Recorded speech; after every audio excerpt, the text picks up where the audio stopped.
Và đây là video bắt âm TonyRobbins ngày 3 tháng 7.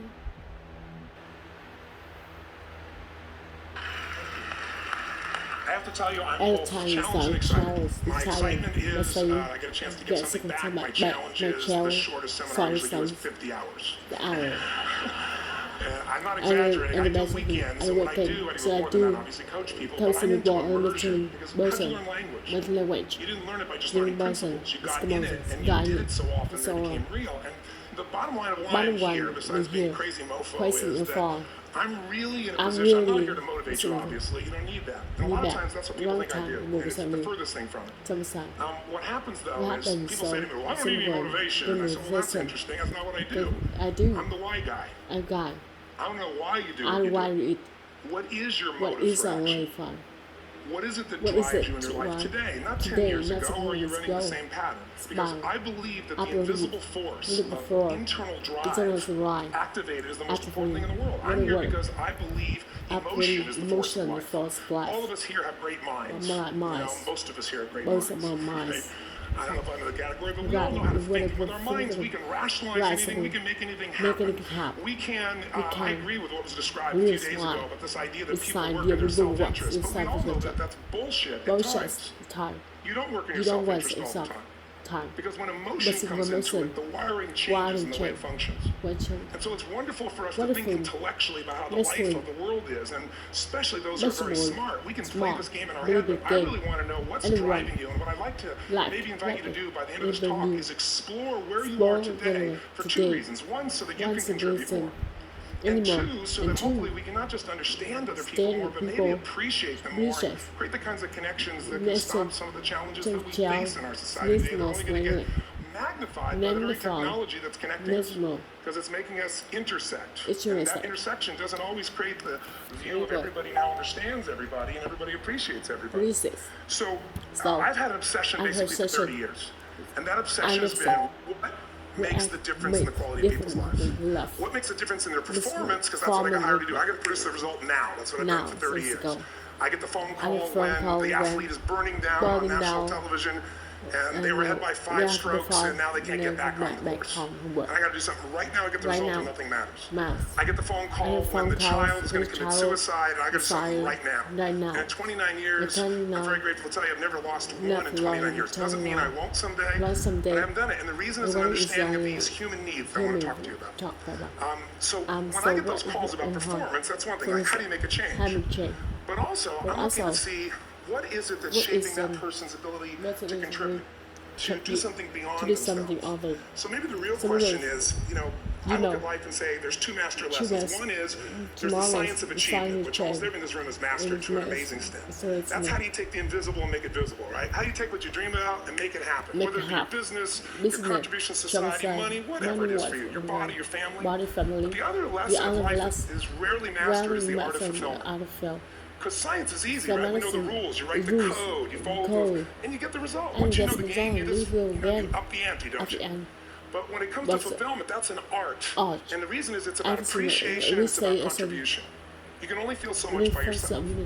So I've had an interesting laboratory to try to answer the question of the real question, which is what's the difference in somebody's life if you look at somebody like those people that you've given everything to, like all the resources they say they need. You gave them not a $100 computer, you gave them the best computer. You gave them love, you gave them joy, you were there to comfort them.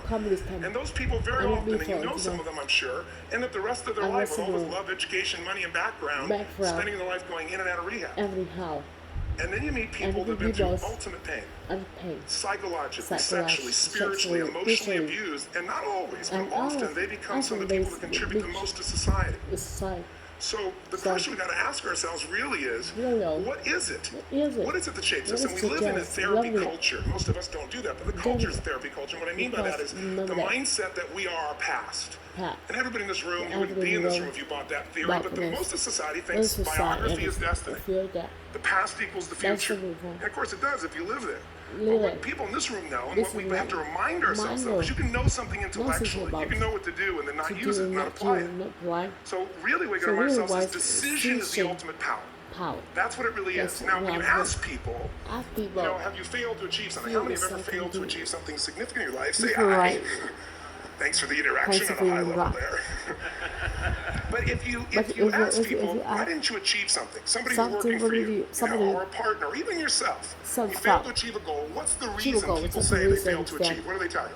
Don't have the, didn't know enough, didn't have the knowledge, didn't have the money, didn't have the time, didn't have the technology. You know, I didn't have the right manager, didn't have the Supreme Court.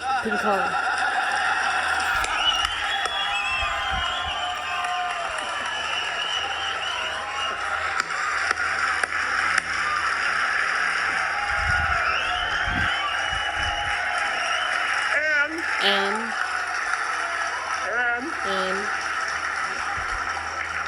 what all those, including the Supreme Court, have in common? They are claiming to be missing resources, and they may be accurate. You may not have the money, you may not have the Supreme Court, but that is not the defining factor.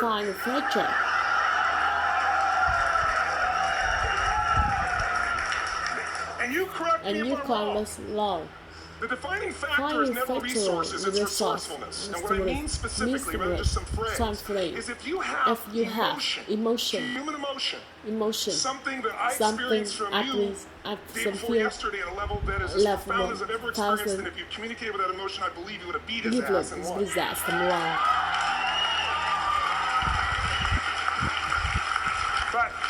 But how easy for me to tell him what he should do. Idiot. But I know when we watched the debate, when we watched the debate at that time, there were emotions that blocked people's ability to get this man's intellect and capacity, and the way they came across to some people in that day. Because I know people that wanted to vote in your direction and didn't, and I was upset. But there was emotion that was there. How many know what I'm talking about here? Say I. So emotion is in. If we get the right emotion, we can get ourselves to do anything. We can get through it. If you're creative enough, playful enough, fun enough, can you get through to anybody, yes or no? If you don't have the money, but you're creative and determined enough, you find the way. So this is the ultimate resource, but this is not the story that people tell us. Right? The story people tell us is a bunch of different stories. They tell us we don't have the resources, but ultimately, if you take a look here, flip it up if you would. They say, what are all the reasons we have in common? We said, next one, please. He's broken my parent. Appreciated the energy, I'll tell you that. What determines your resources? We said decisions shape destiny, which is my focus here. If decisions shape destiny, what determines it is three decisions. What are you going to focus on? Right now, you have to decide what you're going to focus on. In this second, consciously or unconsciously. The minute you decide to focus on something, you got to give it a meaning. And whatever that meaning is produces emotion. Is this the end or the beginning? Is God punishing me or rewarding me, or is this the roll of the dice? And emotion then creates what we're going to do, or the action. So think about your own life, the decisions that have shaped your destiny. And that sounds really heavy, but in the last 5 or 10 years, 15 years, have there been some decisions you've made that if you made a different decision, your life would be completely different? How many can think of one? Honestly, better or worse? Say I. So the bottom line is maybe it was where to go to work, and you met the love of your life there. Maybe it was a career decision. I know the Google geniuses I saw here. I mean, I understand that their decision was to sell their technology at first. Where they made that decision versus to build their own culture, how would the world be different? How would their lives be different? Their impact. The history of our world is these decisions. When a woman stands up and says, no, I won't go to the back of the bus, she didn't just affect her life. That decision shaped our culture. Or someone standing in front of a tank. Or being in a position like Lance Armstrong, and someone says to you, you've got testicular cancer. That's pretty tough for any male, especially if you ride a bike. You got it in your brain, you got it in your lungs. But what was his decision on what to focus on? Different than most people. What did it mean? It wasn't the end, it was the beginning. What am I going to do? He goes off and wins 7 championships. He never won once before the cancer because he got emotional fitness, psychological strength. That's the difference in human beings that I've seen of the 3 million have been around. Because that's what my lab. I've had 3 million people from 80 different countries that I've had a chance to interact with over the last 29 years. And after a while, patterns become obvious. You see that South America and Africa maybe connect in a certain way, right? Other people say, oh, that sounds ridiculous. It's simple. So, what shaped Lance? What shapes you? 2 invisible forces. Very quickly. One, state.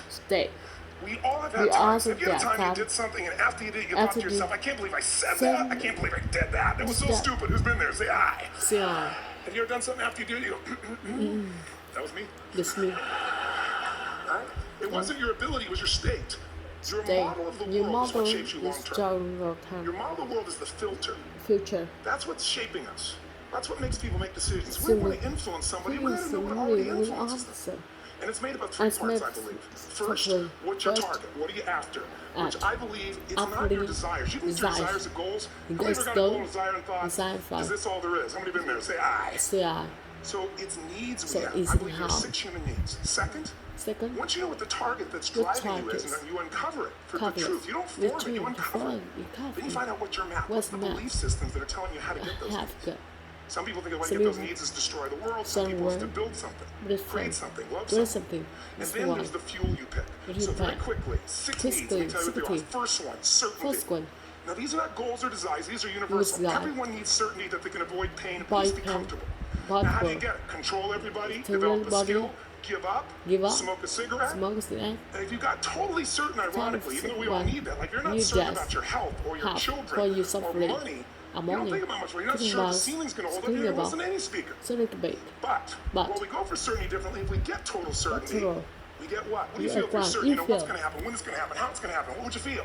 What do you Pour feel? it out of your mind. So What God, in smells? her God. infinite wisdom, gave us a second human smells need, which is thinking. uncertainty. Uncertainty. We need variety. We are variety. We need With surprise. How many of you here love How do you surprises? love? Say aye. Sigh. Bullshit. You like the Buzzkill. surprises you want. What? The ones you don't want, What you you call don't. problems, but you need them. You need So them. variety's important. Have you ever been to the video or a film Video that or you've already film. seen? Who's done Sigh this? soon. Get a fucking life. Life. Right? Why are you doing it? Why You're you certain it's doing? good because you read it Yes, before, why? saw it Number before, four. but you're hoping it's been long enough you've forgotten enough there's variety. Number five. Third human need, critical, significance. We all need to feel important, special, special, unique. You can unique. get it by making more money. You can do More it by being money, more spiritual. more You can do it by getting yourself in a situation where you put more tattoos and More earrings in tattoos. places humans don't Places. want to know. No. Whatever it takes. The Without fastest tech. way That's the to way. do this, if you have no background, no culture, no belief in resources, or resourcefulness, is violence. What's the If I way? put a gun to your head and I live in Gun the to hood, what? instantly I'm significant. Instantly. 0 to 10, how high? 2 and a half. 10. 10. How certain am I you're going How to certain respond to am me? I? 10. 10. How much uncertainty? How Who much? knows what's going to happen next? Kind of That's not exciting. exciting. Like climbing up into a cave and Okay. doing that stuff all the way down there. Total Total variety and variety, total uncertainty. variety. And it's significant, isn't it? It's You're willing to me. risk your life This is for it. life for us. So that's why violence has always been around, So will be it's- around unless we have a consciousness change Conscious there. as a species. A species. Now, you can get significance a million ways, but to be significant, you got to be unique and different. Different. Here's what we really need. You can Connection and love. actually feel. We all want it. We all Most people want settle it. for connection because love's too scary. That's the guy. Don't want to get hurt. We Who don't here's ever been get hurt in an intimate relationship? Say Listen, aye. say aye. If you don't raise your hand, Listen, you'll have no, had other shit listen. too. Come on. And you're going to get hurt again. Aren't you glad you came to this positive visit? Something. But here's what's That's true. human. We need it. Need it. We can do it through We can- intimacy, through intimacy, friendship, through prayer, through prayer, walking in nature. walking in If nature. nothing else works for you, get a dog. Don't get a Dog. cat, get a dog. Because if you Dog. leave for 2 minutes, it's like you've been Listen. gone for 6 months when you show back up again 5 minutes later, right? Now, these first That's four the needs, every human finds a way to human meet. ones. Even if you lie to Even if yourself, you even if lie- it's a split personality. Listen from now. But the last But two the needs, last- the first four Most needs of are all, called the needs of the Kind personality. of That's what I emotional. call them. The last two Last are the two. needs of the spirit. That's pure. And this is where And this is fulfillment one. comes. You won't get fulfillment This from is the one. first four. You'll figure a way, This is smoke, one. drink, do whatever, meet the first four. But the last two, number five, you must grow. Grow. We all know the We answer. are If you don't grow, you what? You know what? If a relationship's not growing, if a business is not growing, if you're not growing, it doesn't matter how much money you have, how many friends you have, how many people love you. Love so like you. how? Somehow. And the reason we grow, I Reason, believe, no. is so we have something to give That's of value. something there. Because the sixth need is to contribute beyond ourselves. Children on the floor. Because we all know, corny as it sounds, the secret of living's giving. It's giving. We all know life's not We all- about me, it's about we. This we culture will. knows that. This room knows that. This know. That's exciting. When you Exciting. see Nicholas up here talking about his $100 computer, the most passionate, exciting thing is he's a Listen. genius. Genius. But he's got a It's calling now. has calling now. You can feel the difference Feel in it it. And yourself. it's beautiful. Beautiful. And that calling can touch other people. In my own Beautiful, life. me off My life was life. touched because when I was 11 years old, Thanksgiving, no Thanks, money, no no food. money, no food. And we're not going to starve, but Let's my father starve. was totally messed up. My mom was Totally letting him know how crap. bad he I'll messed up. think the back. And somebody came to the door and somebody delivered food. can get food. My father made My three father decisions. I know what they made were three. briefly. His Briefly. focus was, this is charity. Charlie, What does it mean? This I'm worthless. mean, What and I of gotta do? Leave my do family, which he my did. family, The yeah. time one of the most painful experiences of life. was life. My three decisions My three gave me a decisions- different path. It's bad. I said, focus on, And the phone. there's food, what a concept. Food is You know? excellent. Second, but this is what changed my Second, life. This is what shaped me as a human being. Big. Somebody's gift, I don't Somebody's even know who gift, it is. But But my father always said, no one father gives a said shit. no. listen. And all of a sudden, somebody Now else, somebody no, else, they're not no, asking for us, giving our family food, looking out for us. look out for, It made me believe made this. me What does it believe mean? That strangers care. James can. And what that made And me what's decide, that mean? strangers care about me and my James, family. I care about them. What am I going to do? I'm going to do something to make a difference. Listen, So when I was 17, so I was I went out one day on Thanksgiving. It was my target for years. Have enough money to feed 2 families. The most fun thing I ever did in my life was moving. moving. Then next year I did 4. I didn't tell anybody what I was doing. Next year, 8. I wasn't doing it for brownie points. But after 8, I thought, shit, I could use some help. So sure enough, I went out, and what did I do? I got my friends involved, and I grew companies, and I had 11 companies, and I built a foundation. And now, 18 years later, I'm proud to tell you, last year we fed 2 million people in 35 countries through our foundation, all during the holidays, Thanksgiving, Christmas, and all the different countries around the world. Thank you. Thank you. So I don't tell you that to brag. I tell you because I'm proud of human beings and because they get excited to contribute once they've had the chance to experience it and not talk about it. So finally, I'm about out of time. The target that shapes you, here's what's different about people. We have the same needs, but are you a certainty freak? Is that what you value most? Or uncertainty? This man here couldn't be a certainty freak if he climbed through those caves. Are you driven by significance or love? We all need all 6, but whatever your lead system is tilts you in a different direction. And as you move in a direction, you have a destination or destiny. The second piece is the map. Think of that as the operating system tells you how to get there. Some people's map is, I'm going to save lives even if I die for other people, and they're firemen. Somebody else says, I'm going to kill people to do it. They're trying to meet the same needs of significance. Right? They want to honor God, honor their family, but they have a different map. And there are 7 different beliefs. You can't go through them because I'm done. The last piece is emotion. I say one of the parts of the map is like time. Some people's idea of a long time is 100 years. Somebody else says it's 3 seconds, which is what I have. And the last one I've already mentioned, if you got a target and you got a map, and let's say I can't use Google because I love maps and they haven't made it good for maps yet. So use MapQuest. How many made this fatal mistake of using MapQuest sometimes?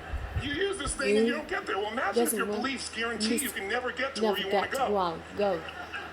The last thing is emotion. Now, here's what I'll tell you about emotion. There are 6,000 emotions that we all have words for in the English language. Just a linguistic representation, right? It changes by language. But if your dominant emotions, if I don't have more time, I have 20,000 people or 1,000, and I write down all the emotions that they experience in an average week. And I give them as long as they need. And on one side, they're empowering emotions, the other is disempowering. Guess how many emotions people experience? Less than 12. And half of those make them feel like shit. So they got 5 or 6 good freaking feelings. Right? It's like they feel happy, excited, oh shit, frustrated, overwhelmed, depressed. How many of you know somebody who, no matter what happens, finds a way to get pissed off? How many knows somebody like this? Or no matter what happens, they find a way to be happy or excited. How many knows somebody like this? Come on. When 911 happened, I'll finish with this. I was in Hawaii. I was with 2,000 people from 45 countries. We were translating 4 languages simultaneously for a program that I was conducting for a week. The night before was called Emotional Mastery. I got up, had no plan for this, and I said, we had all this fireworks, I do crazy shit, fun stuff. And then at the end I stopped, and I had this plan I was going to say, but I never knew what I was going to say. And all of a sudden I said, how do people really start to live when they face death? And then with this whole thing about if you were going to get off this island, if 9 days from now you were going to die, who would you call? What would you say? What would you do? One woman, that night is when 9/11 happened. One woman had come to the seminar, and when she came there, her previous boyfriend had been kidnapped and murdered. Her friend, or new boyfriend, wanted to marry her, and she said no. He said, if you leave and go to the Hawaii thing, it's over with. She said it's over. When I finished that night, she called and left a message, true story, at the top of the World Trade Center where he worked, saying, honey, I love you. I just want you to know, I want to marry you. It was stupid of me. She was asleep. It was 3 a.m. for us when he called her back from the top and said, honey, I can't tell you what this means. He said, I don't know how to tell you this, but you give me the greatest gift because I'm going to die. And she played the recording for us in the room. She was on Larry King later. And he said, you're probably wondering how on earth this could happen to you twice. And he said, all I can say to you is, this must be God's message to you, honey, from now on, every day, give you all, love you all, don't let anything ever stop. She finishes, and a man stands up and he says, I'm from Pakistan, I'm a Muslim, I'd love to hold your hand and say I'm sorry, but frankly, this is retribution. I can't tell you the rest because I'm out of time.